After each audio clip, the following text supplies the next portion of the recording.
आशा व्यक्त की कि कोई ऐसा प्रत्यक्ष प्रमाण सामने आवे कि जिससे हमें सिद्ध हो कि परमात्मा कबीर साहब वास्तव में प्रभु हैं। अब कबीर साहब कहते हैं कि पर्वत पर्वत में फिरा कारण अपने राम, जब राम जैसे संत मिले जिन सारे सब काम। कबीर परमात्मा अपनी ही महिमा स्वयं ही गाते हैं और कहते हैं कि परमात्मा से हम जो सुख चाहते हैं, पुत्र बांझ को पुत्र हो, बंद कर दे। ये आपके सामने एक अनमोल उदाहरण है। ये एक परिवार खड़ा है।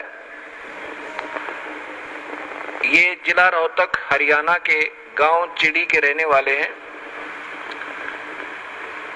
और इस बहन के जो अब देखो सामने, इस बहन की आयु लगभग 57 वर्ष है और साथ में ये नवजात शिशु इनकी गोद में है। ये इनका पुत्र है। पहले ये सामने जो लड़की खड़ी है, ये सामने सुलोचना नाम की लड़की, ये बड़े वाली देखना, इसका नाम सुलोचना है। आपकी कितनी आयु है बेटी? 35 वर्ष। अब इस लड़की की आयु 35 वर्ष हो चुकी है और इसके ये 2 पुत्र और पुत्री हैं। ये पुत्री है इस लड़की की और ये पुत्र है, अर्थात इस बहन की। देखना इसको, बड़ी वाली को। क्या नाम है तेरी माँ का? संतरा की ये तो बेटी है, बड़े वाली सुलोचना नाम है, जो 35 वर्ष की है। चित्र मारे ना सारे।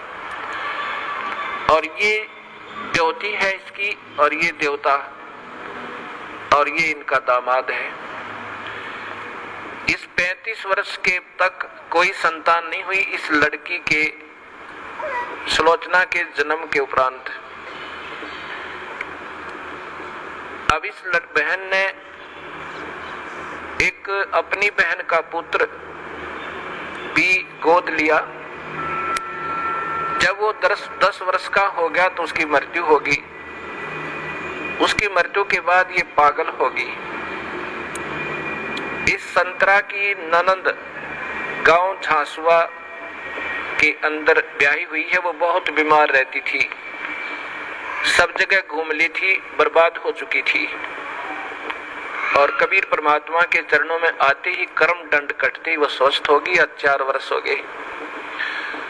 तब वो अपनी बीमारी का इलाज हो जाने के बाद उसने फिर अपनी इस भाभी से प्रार्थना की जिसका संतान नहीं थी, एक पुत्री होने के बाद। ये जो सामने आपने चित्र में पुत्र को लिए हुए दिखाई दे रही है।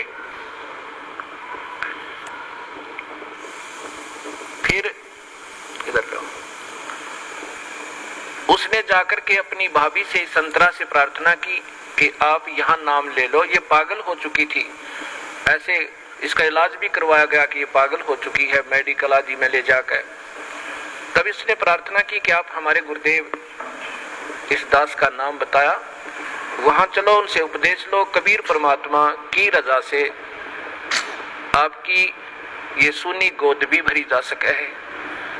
अब 57 वर्ष की आयु में, और ये अनमोल कहानी करना कोई बच्चों का खेल नहीं है। ये पूर्ण परमात्मा कबीर साहब की समर्थता का प्रत्यक्ष प्रमाण है। ये नहीं मानी कि अब नहीं हो सकता कुछ भी। तब उसने बहुत प्रार्थना की, इसको कह सुन करके यहाँ ले आए इस आश्रम करौथा में। नाम लिया। नाम लेते ही परमात्मा कबीर परमेश्वर ने अनहोनी की। ये बांझ को पुत्र दे, कोढ़ी को काया दे, वो प्रभु कहलाता है। ये गर्भ रहा, ये बच्चा परमात्मा ने भेजा अपनी कृपा से।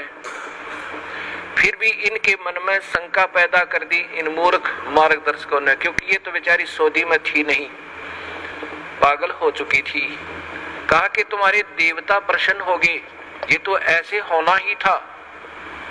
ये 35 वर्ष तक देवता कहाँ जा रहे थे इनके, यही ये मूर्ख जो मार्गदर्शक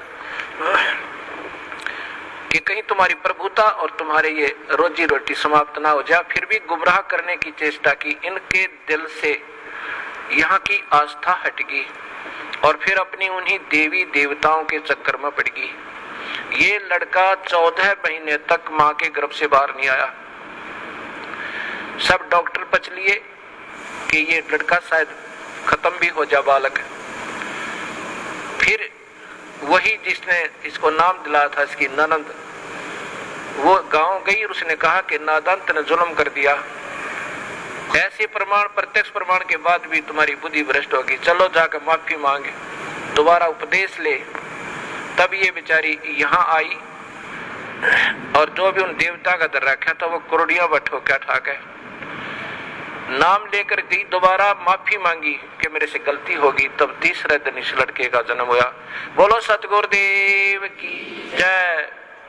ये सामने आप फिर देखिए इसी पुण्य परिवार को। आज इनसे पूछ कर देखो इन्होंने कितने देवी देवता पूजे थे और क्या क्या इन्होंने ना किया होगा। और कबीर परमेश्वर ने ये सुख दिया जो पृथ्वी पर कोई नहीं दे सकता। ये वो परमात्मा है जो भाग्य के बिना भी दे सकता है। ये आपके सामने प्रत्यक्ष प्रमाण है। बोलो सतगुरुदेव की। बंदी छोड़ कबीर साहेब की। सत साहेब।